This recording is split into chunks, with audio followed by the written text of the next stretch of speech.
Your Excellency, the guest lecturer for today's event is a member of the House of Representatives and Chairman Committee on Basic Education and Services. Your Excellency, the lecturer for today's event was a former secretary to the Edo State government and a former head Department of Political Administration Studies in the University of Port Harcourt. And for some students who passed through his tutelage, they will attest to the fact that he's quite erudite, particularly when we come to this sphere in the area of political economics.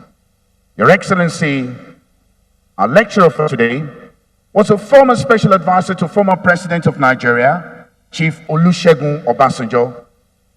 He is an erudite professor of political economics and a former program officer of the Ford Foundation in the United States of America. He is quite active, and Your Excellency, let me inform you, he could be very stubborn. While he was the chairman of the Academic Staff Union of Universities in the University of Port Harcourt, he showed some sign of "Aluta must continue."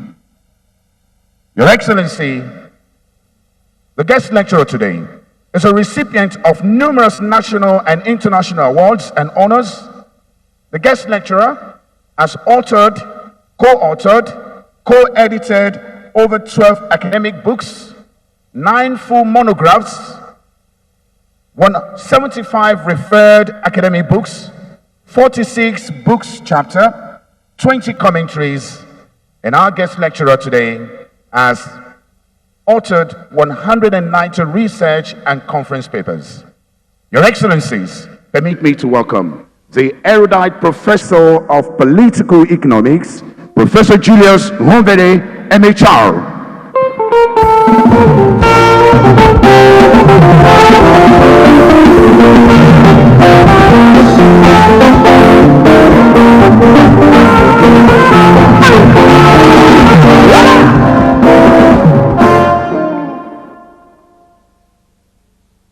Good evening. Is it good evening? That side looks very dark. Good afternoon, everyone. Your Excellency, the Governor and his amiable wife, the Deputy, the incoming Governor and the Deputy, my leader, Dr. Odili, and the amiable wife, the Chief Judge, please allow me to stand wisely on the protocol established by the chairman. Let me also say I have eliminated a few chapters from my own text. You have the lecture with you, so you can read the entire text to save time.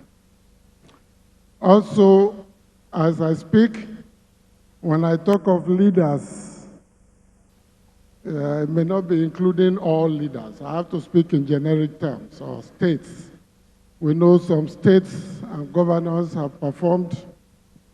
Rivers, Gombe, Lagos, for example. So, it is indeed a great honor to be invited to deliver this lecture as part of the exit activities to mark the formal end of the administration of Governor Nyesom Wike, and of course, the transition to the incoming administration of Governor SYMFONI. In some sense, on May 29, 2023, the transition will certainly mark the end of an era and the enthronement of another. I'm sure that millions of Nigerians would miss Governor Wike for very many reasons. True, there will be differences between the outgoing and the incoming, but given that the new governor is coming out of the Wike Postgraduate School of Political Strategy, I believe the deliverables will be similar in many ways. There is, and there should be, no cause for alarm. Allow me to congratulate both the outgoing and incoming governors of the state for successfully going through the complex, unsteady, uncertain, and sometimes wicked vortex of Nigerian politics. Let me especially acknowledge the tactically strategic politics of the governor, as Governor Wike, that produced his desired results in the states and beyond. I'm sure you all know what I'm talking about.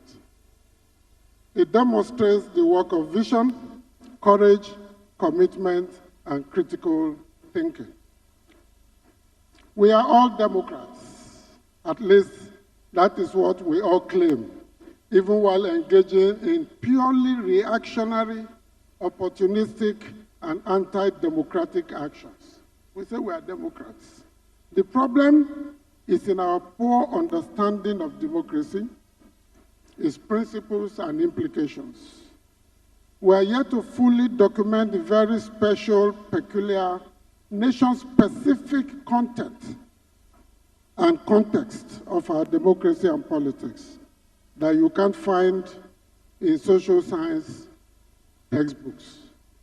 The way we do our politics in Nigeria, 90% of it, you will not find it in any political science book anywhere on earth. This is because the practice of our democracy contains a lot of abracadabra, real magic, or juju. Yes, I mean it, juju. You will be amazed to know how much many politicians waste or spend with native doctors around the country. If you are not careful, strong, focused, and determined, our politics will first bankrupt you, then twist your mind, then chop you to bits. I'm sure you know some who have jumped into the lagoon in Lagos after losing elections. The problem is not really in us, but this is why quite often it is difficult to explain some actions taken by political leaders and gatekeepers in the name of democracy.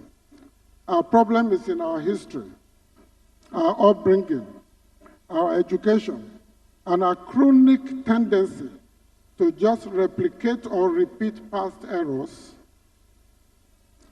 We are often unwilling to think differently, work differently, and interact differently.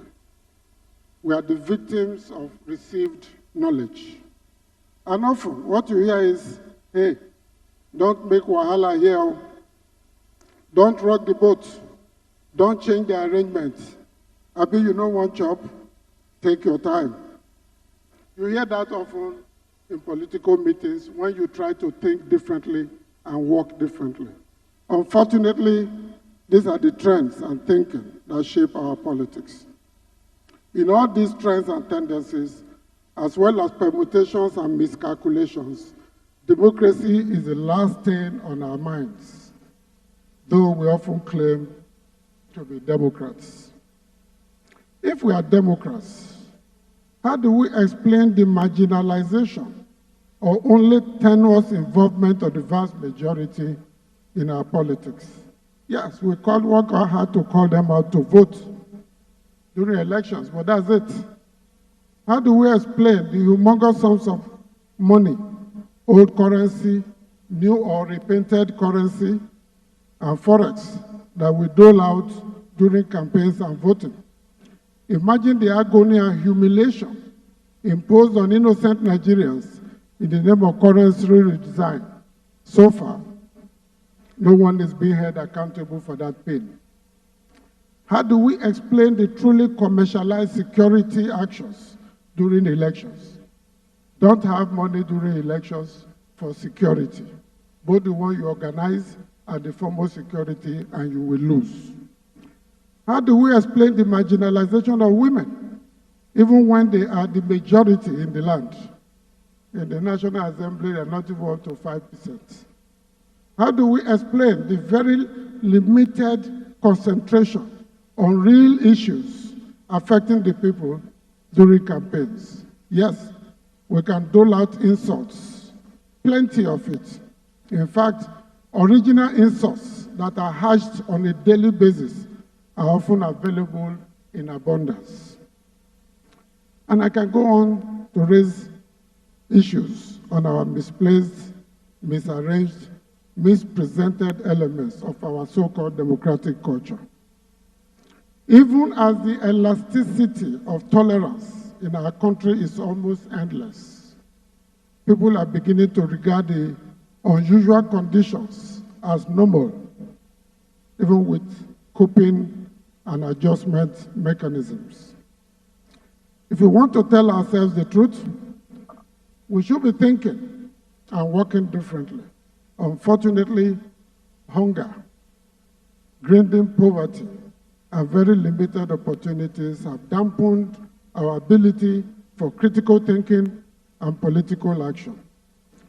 What we have at the moment is not democracy, but illiberal democracy. I want to repeat that what we have now is not democracy. It is illiberal democracy. That democracy, it has all the trappings and coloration of democracy. You know, periodic election, INEC, multi-party system, people campaign, separation of powers, yeah. All those things are there. That's all the trappings, beautiful. But beneath that is a lot of closed democratic spaces, extra-legal deployment of power, authoritarian tendencies, and even extra-legal shortcuts to power. That's why you can do two primaries in the same election, the same political party, and you are in office against the electoral law. Yes, you can whitewash it, call it beautiful names, but like the legendary fella once said, dirty mouth cannot talk clean thing. I took time to look at the functions of political parties. Let me skip that part. But the truth of the matter is that if you ask yourselves, are these political parties behaving like political parties? Read Robert Dahl. You can Google it, it's online. You will see the functions of political parties. There is no political party in Nigeria that is performing half of those functions. And what you find is that you will be hearing, we are the owners and founders of the party. How can somebody own a political party which should belong to the people? You will hear, quote, oh, those criticizing us are children. They were little when we were running the party. I do not even want to talk about gatekeepers, those that ensure you never see or meet the leaders, and that issues never get to the table for discussion. Try getting a simple document from any of the party national headquarters. You will meet a wall of apathy, chronic red tape, corruption and incompetence. Public education, well, maybe on TV, but as far as I know, it is not a project for any party in Nigeria to educate the public about anything, including when they want to repaint the currency. They don't talk to you. They only come out when it is election time. Yet they are supposed to organize the best minds for presentation in elections. They are supposed to train new leaders. They are supposed to have project priorities, what you call your slate or platform, made known to the people. The majority of party members do not even have the party constitution. And the truth is, we are all Democrats. The way the parties treat each other and the leaders treat each other, the language they use on each other, you would think they are mortal enemies. They are no longer Nigerians. They are from space. There is no attempt to engage in political debate. Some even avoid debates.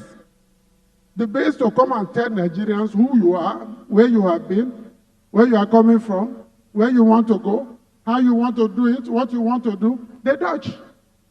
What kind of people are these ones?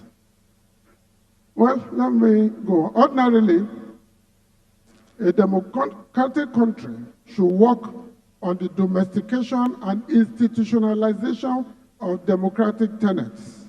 It should, after a decade or so, begin to see the result of its journey away from dictatorship to inclusive participation of the people, opening of democratic spaces, training and presentation of new leaders, and alternative discourses on social justice, gender, and environmental rights and the rule of law. This will enhance the move towards democratization. That word, democratization, is not even in our discourse. Yet, that is the only way you measure if your democracy is growing, maturing, surviving, efficient, and effective. This democratization gives the people, their communities and constituencies, priorities in the processes of growth and development. Where this is not the case, we cannot talk about substantial progress. And this is where leadership comes into the question. True or genuine leaders must show pride, energy, confidence, and courage at all times. They must have compassion, knowledge, competence, integrity, and a high capacity to engage friends and foe. True leaders must have a grasp of their historical realities and an appreciation of the content of political engagements as they strive to reposition the social formation. But if your goal is not to reposition the social formation, you can find enemies everywhere. You can blame your problem on previous leaders. You can decide to look for enemies where they don't exist to distract the people. But today, in this country, there are just too many incompetent, wicked, uncaring, visionless, opportunistic, inefficient, demonic, and diabolical persons in positions of authority and decision-making. Everywhere. You wonder how they got there, what they are doing there. Nothing. They're not interested in the progress of the country. It's shortcuts to everything. You don't bribe them, you get nothing. Whether it is passport you want to get your tax certificate, anything you want. Driver's license, they frustrate the hell out of you. And they are leaders. Your Excellencies, distinguished ladies and gentlemen, tell me, how can we explain 20 million children out of school in a country where there is no war? Dilapidated schools, primary schools with no toilets or playgrounds, with 6-year-olds. Classrooms with no furniture, empty libraries and laboratories. This is not storytelling by a former chairman of ASU. I'm chairman basic education. I go around the country and I see these schools. And yet they collect billions every year from WIKE. So how do we understand why many states refuse to pay counterpart funds to even collect their allocation from WIKE? The money is there. Pay counterpart and collect everything. They won't. How do we explain horrible health facilities, non-functioning primary health care centers, dotted all over the rural areas? Even the hospitals are no longer consulting clinics. You remember consulting clinic was an element in the coup speech of one man. What about budget indiscipline?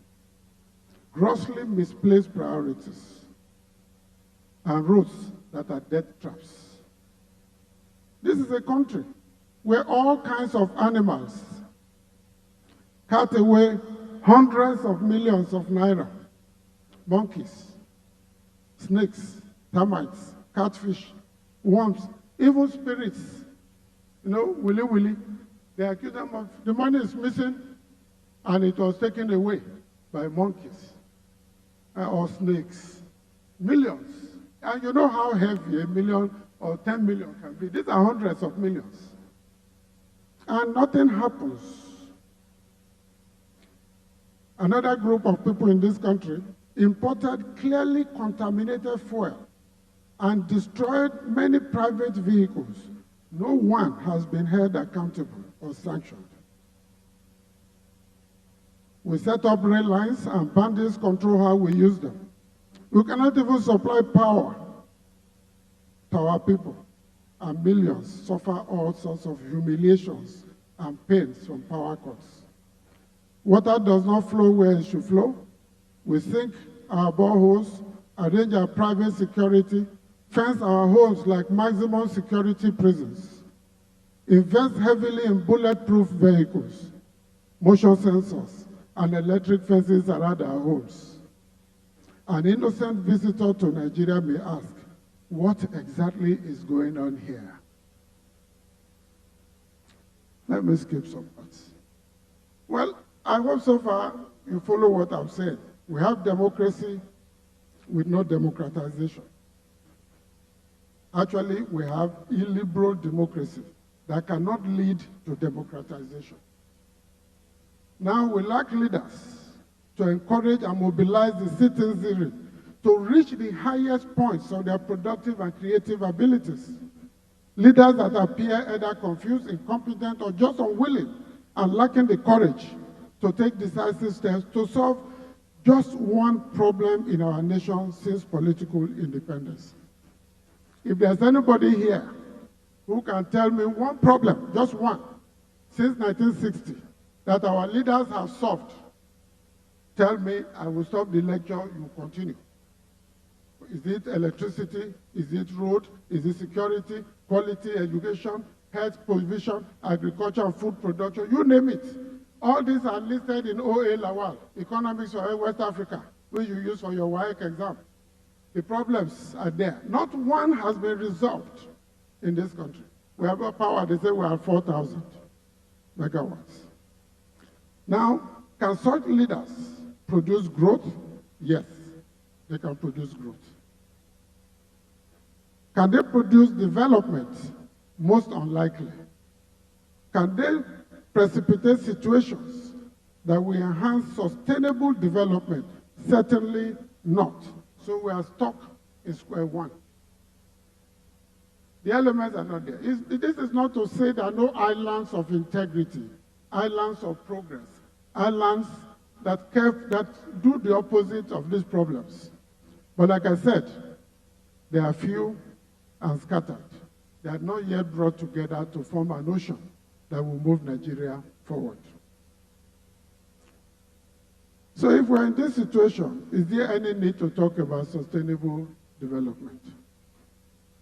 I'm not going to bore you with the definition of sustainable development because the United Nations has done that for us through the Sustainable Development Goals. I don't want to ask how many leaders know about the Sustainable Development Goals. And they all carry Android phones. The Sustainable Development Goals are there. They were watching videos instead of also educating themselves.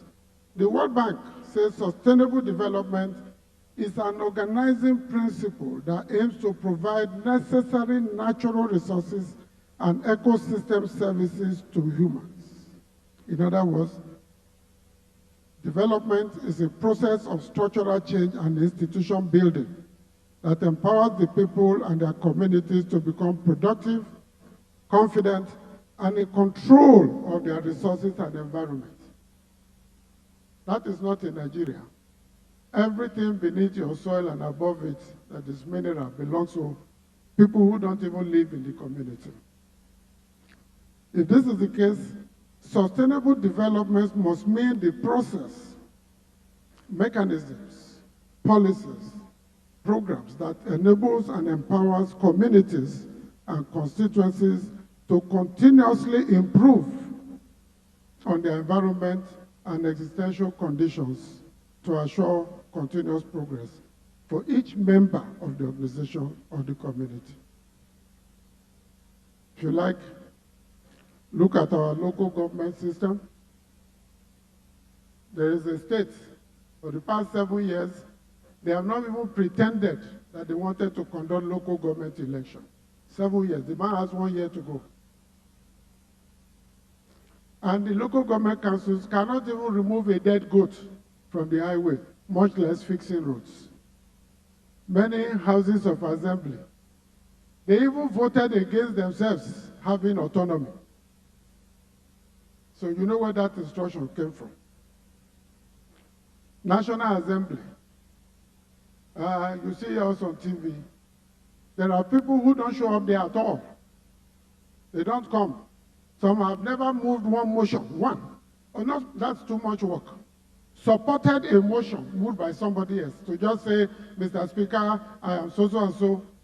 I rise to second the motion ably moved by my friend. They have never said it. They collect salary, they collect allowances. Then you go to federal executive, there are ministers. You forget that they are in the federal cabinet because you have never seen them or heard from them. No media briefing, nothing whatsoever. I saw one recently, and they were calling him minister. I said, minister of what? He said, government. I said, really? In this government? He said, yes. It's okay. But it is the inability to create a system, a monetary system, a sanction system, a corrective system that ensures efficiency, effectiveness, and deliverables to the people. So the problem begins and ends with the kind of leadership we have. If you say your child should not eat outside, feed the child at home. So I am arguing here that our leadership has not done well since 1960 to today, and this has corrupted and contaminated our democratic process, and so we cannot talk of sustainable development. It's not possible. You cannot, I think his lawyers would like to say so, you cannot build something on nothing. How? But what I've said so far is not new to anybody here. At one time in this country, states had bursaries for students. They had federal government scholarship. There was even federal loan. If you were in Faculty of Education, it was automatic scholarship. Today, the story is different. In this same country where we were, the library of the University of Ife was as good as any library anywhere on earth. They could borrow books from you from other universities. In this same country, no newspaper today is even publishing 250,000 copies. Who will read it? People are no longer reading. 250,000 copies. Publishers have closed down. They are publishing greeting cards and calendar. No longer books. Go to the universities. Cultism, not just cultisms are in primary schools. Our primary school children are joining courts and killing themselves in the rural areas. Go to any village, you want to pay for Wike. Should not cost you more than 12,000, but they charge you 35 to 45,000 because the extra is to sort the invigilator, along with pounded yam and palm wine and very cold bottles of beer. So while he's eating and drinking, they are doing expose in the exam hall, and they come out and have 8 A's. Well, invite them to post-UME, they will show up. Somebody scored 320 in JAM, dodges post-UME. Don't you know something is wrong somewhere? But let us leave Nigeria alone because that's a big elephant. One person cannot carry it. But one day, we're going to carry that elephant. Let me go to the Ihonvbere example. Maybe it may help us to throw some light on the lamentations if you want to call it that. Yes, it is true that Governor Wike is my good friend. It's good to say it up front. It's also true that he was my student at the University of Port Harcourt, and I'm proud of him. And he's very proud to say it anyway. If you were a bad teacher, your former students will see you and go the other way. It is equally true that he's not a perfect man. I don't think he was ever perfect, just like me. But who is perfect? Only God is perfect. Nobody in this room can claim that he or she is perfect. God is the only one that doesn't make mistakes. Just as I am proud to say that Dr. Peter Odili, the former governor of the state, is my friend and leader. One time Governor Rotimi Amici was also my student, as were many others, including Professor M.A. Adibi. So I've been lucky to produce the kind of people that climb the ladder to the top. However, I watched closely the contributions of Dr. Odili directed at repositioning the state when he was governor. And he achieved a lot. I know I followed Obasanjo to this state, and we witnessed incredible interventions, war against underdevelopment. If his dream of becoming president of a republic had come to fruition, Nigeria would have been a much better place. And I can say without equivocation that Dr. Odili is not just a good man, but is also a God-fearing man.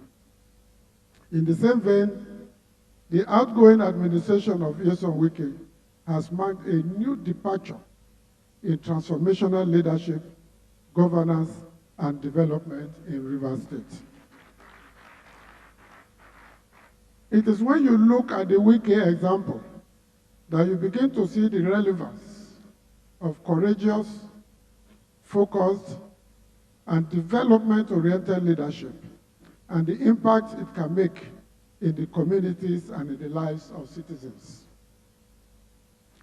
I have walked some of the streets of Port Harcourt with the governor, and I see how people come out to wave at him and greet him. I've also walked one or two streets with some other governors, and people didn't come out. Even those that were paid to come out took the money and did not come out. And he said today was a day of worship, so that's why they are not out. I believe, let me remind us, that Wike did not fall from nowhere. He is a properly trained lawyer with a spouse who is a brilliant lawyer. He was local government council chairman, and by existing accounts, he performed very well. He was chief of staff to the state governor, and we have no account of a lackluster performance. He was Minister of State and Supervising Minister of Education. We know the numerous bold innovations he initiated and the laudable achievements in his time. Then he became governor of Edo State. No, 5 minutes is not enough to talk about this part of this talk. Make it 10, please. Then he became governor of Rivers State. Those that refused to pay attention to him within and beyond the state now took notice, especially when he began to unleash novel programs and policies, engage chronic conservative and reactionary elements within and beyond the state, and lay a foundation for the new Rivers State. I truly believe that Wike's assumption of power in Rivers State marked a whole new era of local politics, deployment of power, and the reorganization of political spaces. The state, Rivers State, became a mecca as politicians, irrespective of party and status, began to see the state in new light and the hub of survival and influence. I have seen them here. All parties, all former governors coming to see the governor of Rivers State. You should clap for yourselves. I come from a state. They don't go there like that. Something is happening here, and some people pretend it is not happening. As well, many found in Wike a source of strength and support to challenge political oppression, marginalization, and injustice. In some way, Wike gave voice to the voiceless, power to the weak, platform to the downtrodden, and dignity to the despised. Wike's era also saw a massive expansion in the investment climate in the state, witnessed the new businesses, institutions, and infrastructural outlook. These investments lead to job creation and substantial improvement in the internally generated revenue. Without doubt, this era equally marked a new epoch in the place of Rivers State in national discourses and political permutations. Wike brought in a new phase of domestic and international appreciation of the location of the state in economic calculations. I personally cannot believe that this is the same Rivers, the same city and state, because I lived in Port Harcourt for many years. And you don't have to like Wike to acknowledge this, that it is a completely new city. Beyond Port Harcourt, Wike has shown that rural people also deserve to feel the touch of governance, especially in terms of linking local communities to the center of power in Port Harcourt. Like a man in a hurry to finish an assignment, he unleashed massive interventions, often at great cost, on practically every sector: health, education, administration of justice, and rural development. What has been done can be maintained by the new Ihonvbere administration, and what he has not done will be the responsibility of Governor Ihonvbere and his team. Your Excellencies, ladies and gentlemen, I want you to listen to this paragraph because it means a lot to me.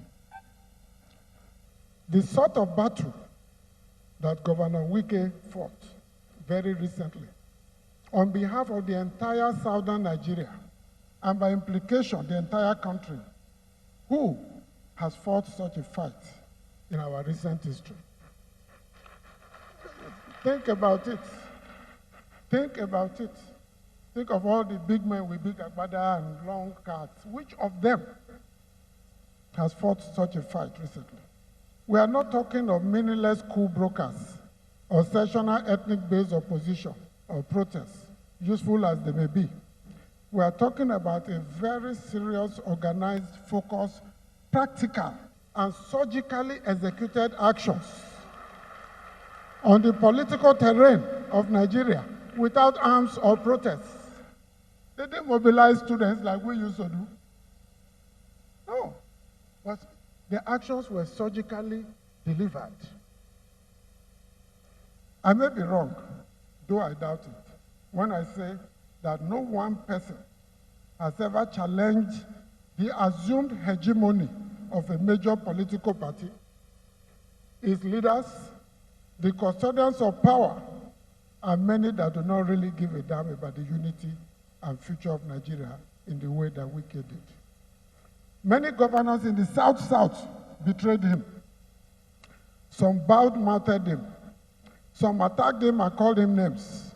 Yet others said it was a pursuit of personal ambition and sour grapes. The fact is that Wike is a great man, a warrior, a leader, strategic calculator, and he is the hero of our time.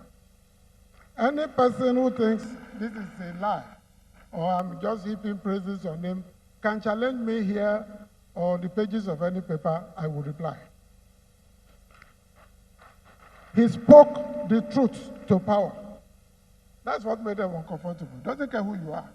You may be the president, or you may be a party chairman in a state. He will tell you the truth the way it is. And he's not seeking for your approval. He's saying it not in hiding. In fact, he will call all the TVs and say it to them. This is wrong and I'm going to fight it. He spoke the truth to power. He took a clear stand on the political sands of time and challenged his opponents to a duel. He came out vindicated and victorious. I remember when he said one man, a big man, took a big bribe in Lagos. And he said, deny it, and I will tell you the day, the hour, where the money came from, how you collected it. The man didn't challenge him. We are still waiting for the challenge. There are even pro bono lawyers in Nigeria that will take. This is because he does his research, and that's what a leader should do. Before you talk, know what you're talking about. That is how a leader should act. Say what you like. I think many postgraduate dissertations in the social sciences will come out of Wike's direct engagement with political party power in Nigeria. As the saying goes, when the come comes to become, we shall know who is who. Today, we know who is who. Now, what were the weapons? What gave him this power, the audacity of courage to engage in this transformation within and beyond and engage the system? This is not exhaustive, but I will say one, undiluted commitment to the growth and development of River State. I don't need to tell you stories about that. Willingness to tap talents from all over the nation and globally. Doesn't matter whether you are from River State, if you have a talent you can use to grow the state, it would attract you here. That is the way a leader should be. Belief in the necessity for transformation. You can't keep whitewashing, paint it every year and think you are making a change. Transform the system. Understanding Nigerian politics and history. Understanding the main actors in the state and national politics. If you do not know your enemy, you do not know your territory, you cannot change it, you cannot know where the trouble is coming from. Willingness to fight, and if necessary, take no prisoners. Any general must recognize that. Willingness to fight, and if necessary, take no prisoners. Courage to take a stand, defend his position, recruit support, and show deliverables. An understanding of the fact that political fighting does not mean abandonment of growth and development within the state. Effective control of the party, civil and public service, and political processes in the state. Yeah, if you don't like that, try it and see the results you will get. Unpreparedness to ignore political enemies, opportunists, double-faced elements, and disloyal friends. Courage in stating his convictions and exposing political rascality and debauchery, no matter whose horse is God.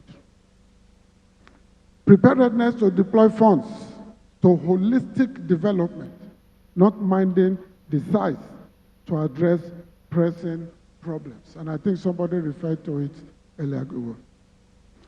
And if I may add, and in his own words, taking my course in political theory of state at the University of Port Harcourt, where he gained useful insights into the Gramscian theory of state and methods of struggle, the war of movement, the war of position, and underground warfare, that has empowered him to understand, analyze, interpret, and strategize against his opponents and come out victorious.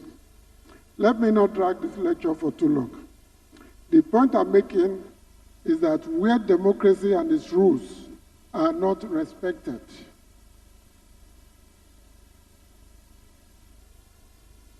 where leadership lacks courage and vision, it cannot provide sustainable development. In fact, it will remain nothing but motion in a barber's chair. A lot of motion, but no progress. Many young people would not know that chair. In the barber's shop in those days, when you sit on it, you can go this way. So the barber stays in just one place. Doesn't have to come here, come here. So there's a lot of movement on that chair, but it doesn't move from where it is. Motion without progress. I believe that the current situation in this country requires a major rethink and serious ideological and philosophical repositioning. The very hard and patriotic efforts of the few that represents islands of integrity and positive leadership, like we see in Rivers State, will most times be frustrated and encouraged to join the system, unless you have that inner strength in you to resist temptation, political temptation. As well, the identity of the patriots and progressives will not be overshadowed by those with fake, purchased, and stolen identities. They call themselves chiefs when they are not. Many are apostles and bishops, self-proclaimed, doctors, professors with small p. No, there are professors with a small p. There are professors with a capital P. The professor with a small p is a political professor. You won't find him in the library. You won't even find him on Google. Yet, he's a professor. Then there are professors with a capital P, like Adibe. Put him on Google, and you'll be satisfied that yes. And all sorts of titles that mean little in the field of battle. Is it not interesting that those we call the lion, the tiger, elephant, serpent, viper, scorpion are the first to flee at the first signs of conflict? When election is coming, they relocate their families abroad.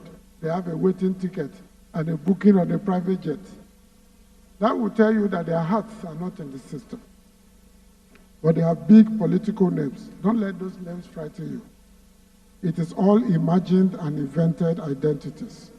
This is why it is easy for so-called leaders to appropriate the voices of the people and use the same to seek for contracts, appointments, and access to power. In conclusion, what must be done? We cannot give up on Nigeria. The opportunities that abound in Nigeria do not exist elsewhere. If we cannot provide power, water, good health services, good roads, security, seamless banking services, we have no grounds to call ourselves leaders. These are basic things. Basic human existence require this. Is it not a shame to be leading a group of frustrated, hungry, sickly, half-educated, unemployed people that lack faith in the leadership and society? You are a leader, but look at the people behind you, they can't even walk. People that think that the national anthem is a joke when you say sing the national anthem. Some of them will sing the old anthem. We must therefore generate and sustain a national conversation for the community level to the national level on critical issues of leadership, followership, governance, restructuring, constitutionalism, growth and development.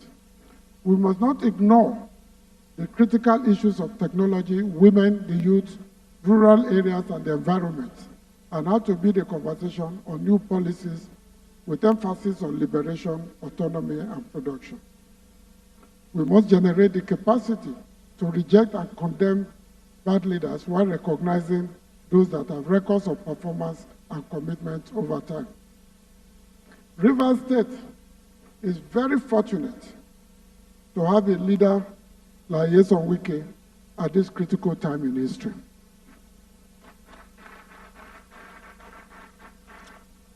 I come from a state, so I know what I'm talking about. Like him or not, he has repositioned the state significantly. He has set new standards for measuring performance in office. Wike has given the Rivers men and women an added gate, sense of pride, and the license to demand, very loudly if necessary, a seat at the decision-making table. Henceforth, no governor in the state can dare go below the bar he has set, and following in his footsteps, the state can only enjoy continued growth and development. I'm happy that Sim is here, so he has his bed made for him, and he knows how to lie on it or not.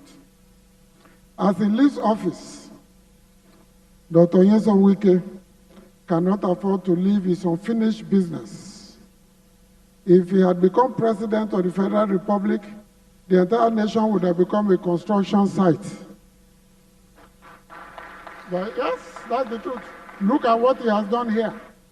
And if you, after all, when we were campaigning for Tinubu, we said, well, look at what he did in Lagos. That was 16 years ago. Now this is just happening. So if it had happened, you know what would have happened in the country? Without doubt, Wike has initiated a new momentum to protect the interests of southern Nigeria in national political calculations. And he must continue. He must continue on that quest. He has put together a political team that has demonstrated what he could do to big organizations and big men. He must continue to expand, strengthen, and lead that team to focus on salient national issues without ignoring the substructure of society. Finally, all leaders make mistakes, get betrayed, lose touch with old friends. He must spend time to strategize how to mend fences. This can only make him stronger, certainly not weaker. I wish him and Rivers State under SYMFONI an even better experience into the future. I believe that the best is yet to come for Wike and Rivers State. Thank you very much for listening, and I appreciate the opportunity.